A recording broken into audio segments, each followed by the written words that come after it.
All right, this exercise is going to be how to build a transition. And we are going to do a very simple transition, but this is a transition that you can generate or create in After Effects that actually can be exported out with alpha channel information so that it can be used by you as the editor or another editor who's working on the same project as a way to bridge shots together.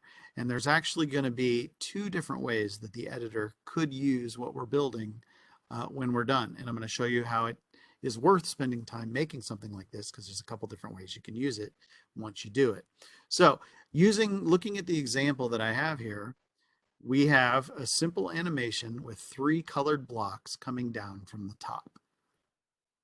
I have staggered them so that they animate differently, so we'll get to that stage. But the assumption is, in terms of our intent of use, is that what is black on the screen will be the shot that we were just looking at during our edit, but now we're transitioning to something else. So that's usually referred to as the outgoing shot. Will be covered up with these blocks that fall from the top. There is at least one frame where all of that image is completely covered. So when it's in Premiere, we'll hide an edit underneath the moment that the graphic has completely covered the screen. Then, after that switches to a new shot, these blocks will move out of the way, revealing the new shot. So the black here will be filled with the incoming shot. Okay? And then the blocks will move completely out of the way and you'll be in the next shot without anything on top of it. All right, so let's build this. As you can imagine, you probably already know enough of how to do this stuff that this is super easy. But we need to build something to play with. All right, so I am now going to say let's make a new composition, and I am going to call this colored blocks transition.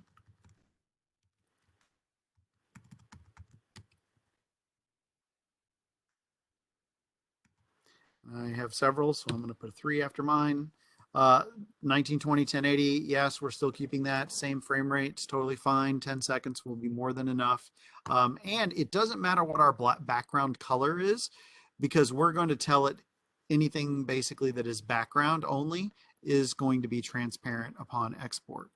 It's just a matter of what you want to look at while you're building it. So if it makes sense, if you're building a lot of dark stuff, you may want to make it white, whatever. But the point is black is totally fine for what we're doing because it's not actually going to be a part of our export.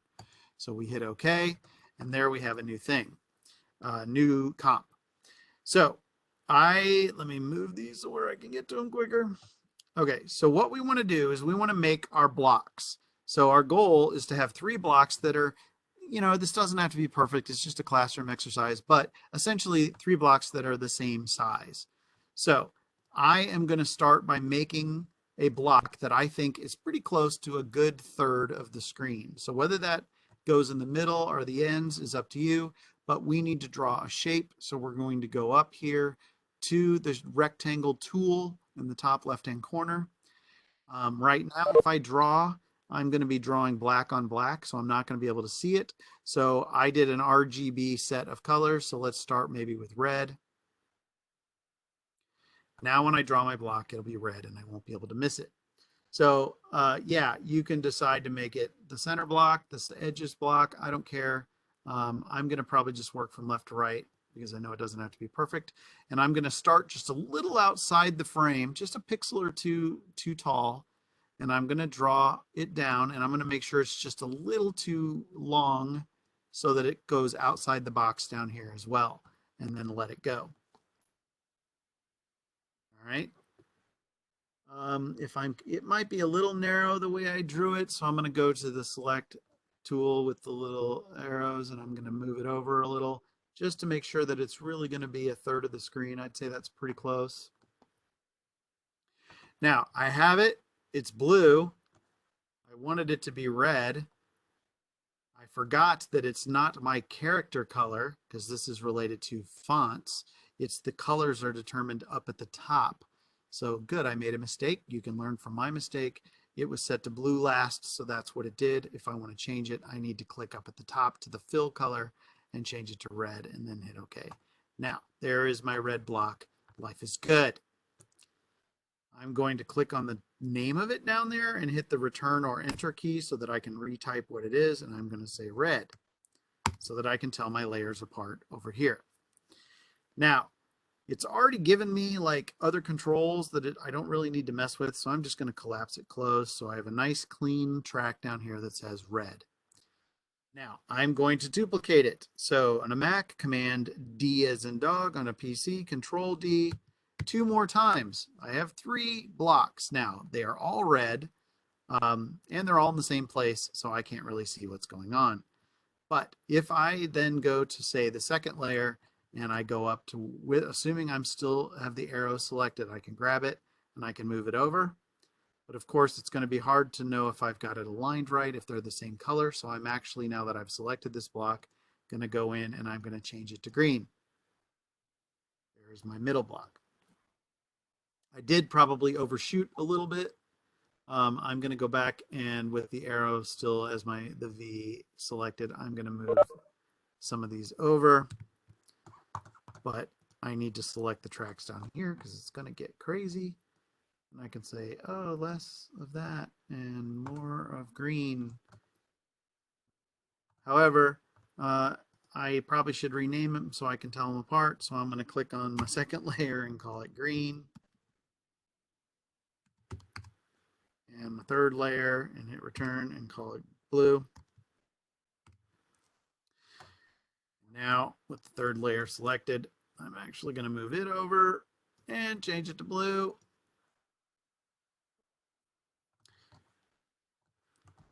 So play with it until your layers are essentially the same width and not doing too much overlapping, but yet cover the screen. Is there a way to set the pixel dimensions of a rectangle shape or just a shape in general? That is a good question. There may be. I am not sure. Contents, rectangle, fill, stroke. I'm not seeing any numbers. I am not sure. That is a good question. There may be, but I don't know how to do it. What about info when I'm on it? No, info's telling me only where I am on the screen. Yep, those are the obvious places I knew to look, and I do not see it. So just do your best. It doesn't have to be perfect. This is just for classroom. What is most important is you don't really want them overlapping each other. So if you can get them to where you know they're butted pretty clean together, don't leave a gap either. They can overlap by a pixel, but let's not do too many because it'll show up when they're staggered that they're not aligned right. But remember, we built them a little bit too tall and a little bit too low. That was so that they'll definitely hang over because we don't want to risk having a little slit of video showing when our hidden edit that happens underneath happens. All right. So once you've filled your screen with a pretty good set of these, I'm going to select them all at the same time. So I'm drawing a little bounding box and highlighting all of the tracks so they all get selected.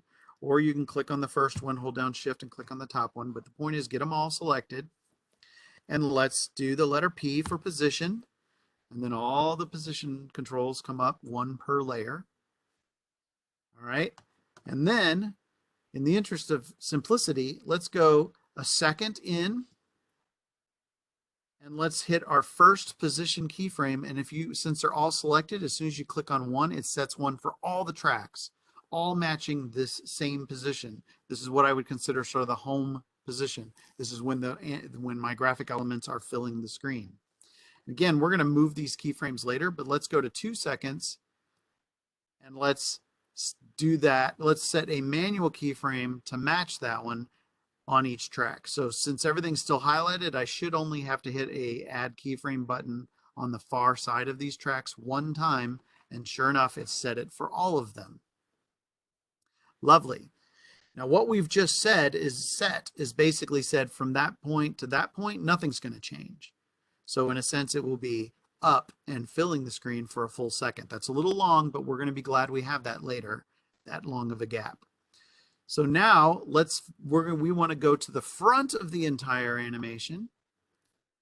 And we want to set a keyframe on all the tracks here. So go ahead and set the keyframe on one of the tracks. It should set that in all of them.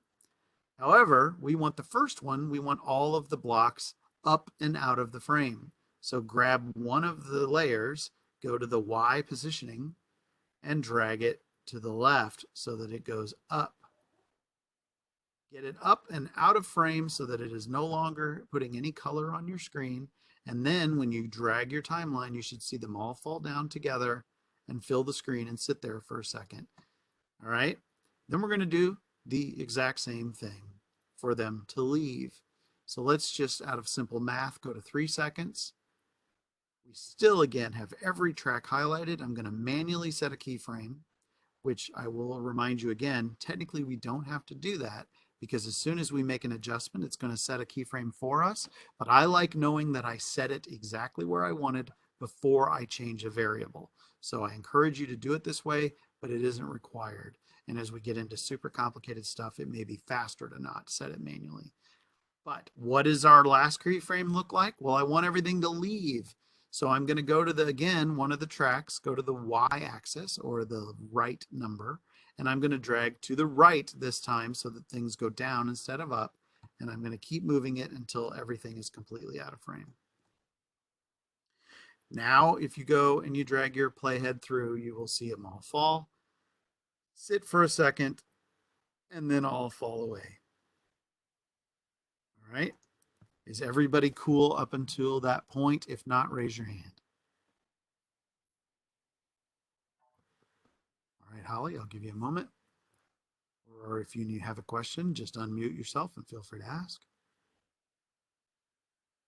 So this is the same kind of maneuvering we've been doing on all of our other things. It's a simple position change. It's just we're doing actually all the keyframes on all the tracks at the same time because we want to basically repeat the movement that we're doing.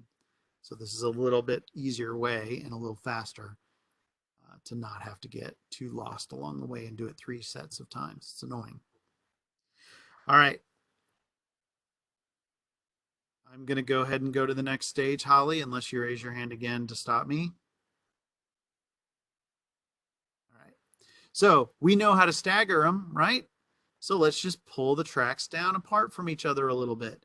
And you'll notice as you position yourself into your animation that the more you separate them, the bigger the gap will be as they fall, which makes sense, right? The starting point of when they move or the speed at which they fall is determined by where the clips start and end. They all take a full second to land in their final position, but we've staggered them. So now it plays, it comes down as a little shower of things. We have it, the reason we created that full second of fill screen is we just closed the time length of time between the blue landing and the beginning of the red moving. So we want to have a nice set of frames there to hide our edit with in Premiere, but we don't want it to be so snug and so tight that you can't put an edit there. So could we make it still faster? Absolutely we could, but I like this for safety. I think it works pretty well. So they fall and then they all go away. Everybody got that working? If not, raise your hand. All right, awesome. So not super complicated, but starts to feel like, oh yeah, I see, this is a different way of thinking. Okay, so the thing we've not done yet is how do we get this out of After Effects and over into Premiere so that it will do what we want it to do? Well, that's what we need to do next. So I have this very basic animation, nothing's really happening. Do yourself a favor and set your little loop range to not be at the full 10 seconds. I'd set it for about 4. Basically just when your keyframe drop is done. So when the blue is gone, just go to the next round number. I'm going to choose 4 seconds and I'm going to hit the letter N to sort of mark off this is the only thing I want to export is from there to there. All right. And then we're going to go to File menu, Export, Add to Render Queue. All right. This is a render from last night. I'm going to get rid of it so it's not cluttered.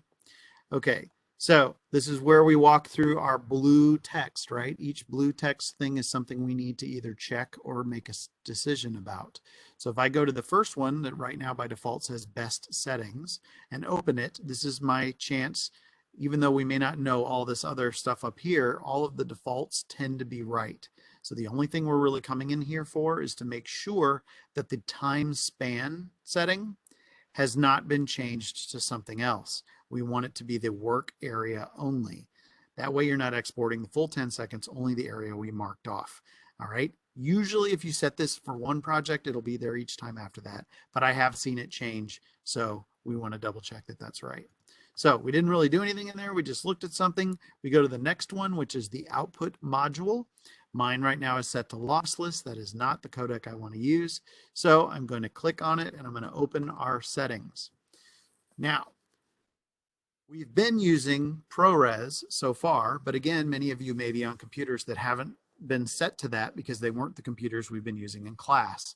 So how do we set it to the right codec? Well, we are going to use a QuickTime codec and we are going to use ProRes, but we're going to use the more advanced kind of codec of ProRes, the kind that can actually preserve the alpha information as well.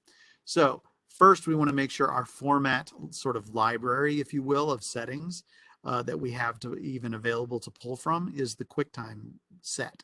All right. So we say format QuickTime, then we go to the format options.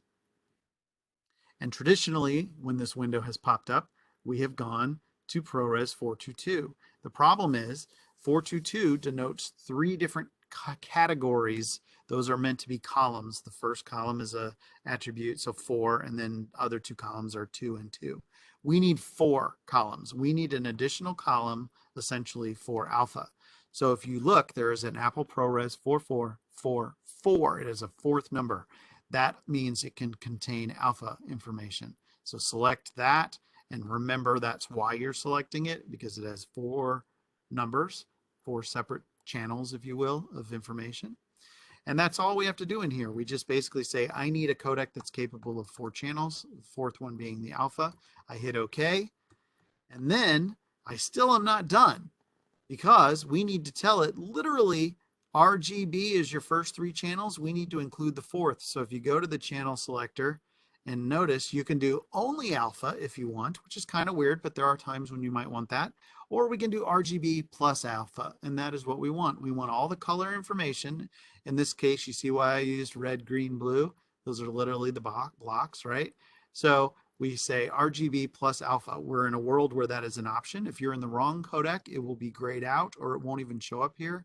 So you know you're good if you're allowed to do that. Now, just FYI, we originally, a lot of times in the format options, it will be set to animation. Animation is not compressed at all. And your files are freaking big and cumbersome and don't always work. But people do use animation because it's not compressed. And you'll notice that my alpha capabilities are still there, meaning animation is one of those other codecs where it will work. But I'm going to encourage you, unless you're on a machine that doesn't give you ProRes options, I would use the ProRes 444. But just so you know, there is a legacy of people out there before ProRes 444 existed, 4444 existed, that used to use animation. And it was fine, but it was just the files were so stupid big that it was dumb. So we tend to go down this path. All right. So those are all the settings we need. We hit OK. And the last thing we need to double check is where is the file going to go? So we click on output to, the last blue text, and we tell it where we want it to go. And I'm going to go ahead and do the desktop because I'm going to illustrate how it works to you. I hit save. And when I'm done with all of those settings, I can hit render. And then, ooh, lightning fast, boom, boom, boom. It spits it out for me. You can choose to, it's really loud. You can export if you want. You don't have to. I just wanted you to get that far.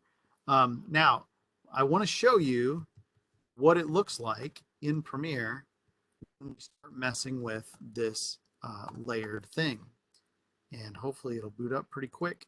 It didn't last time, but I'm going to bring in that file and put it over a shot and show you the kinds of tricks that you can do with it now that it has the alpha channel. So again, you do not have to open Premiere. You do not have to follow along with me. I just want you to see this so that you understand why we did what we did, okay?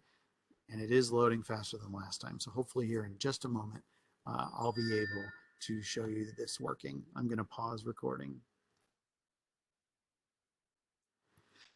All right, so now we have Premiere up and running, and I've brought in my effect. Actually, that's not my original effect. Let me get the real effect. So I'm going to bring it in, and I'm literally going to be so aggressive about it. I'm just going to drop it straight into my timeline because I know it's going to work. Right? We know it's going to work. Get rid of those.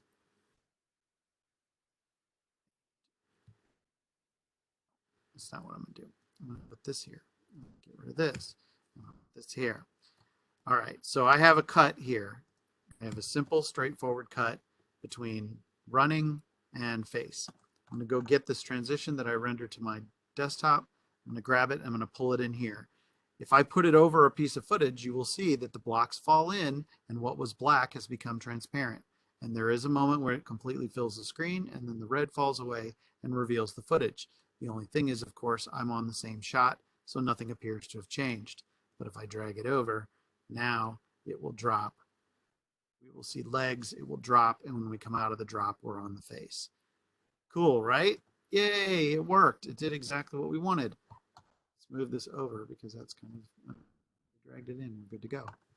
So imagine if this was like a company logo or, textures of the kinds of things that the company manufactures, metal textures or whatever. You could totally make a custom thing and use it as transitions in and out of graphics to the final logo at the end of the piece, whatever. Pretty cool.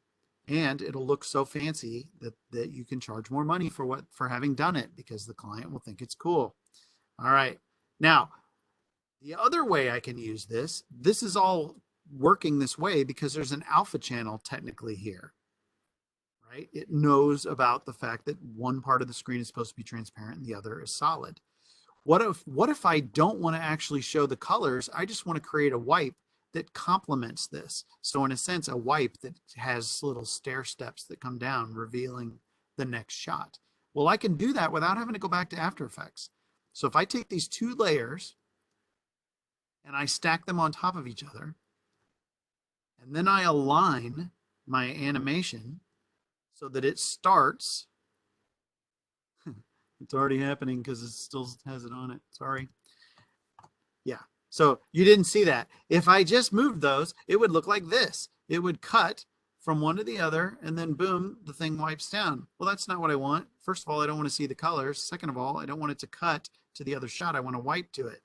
Well, if you align the two elements, you can go to the effects settings in Premiere. So I've gone to the effects panel and I am searching for track matte. So track matte key, and I apply it to the track that I'm trying to wipe to. So we want to reveal this clip using a track matte. So I have to do that. Okay.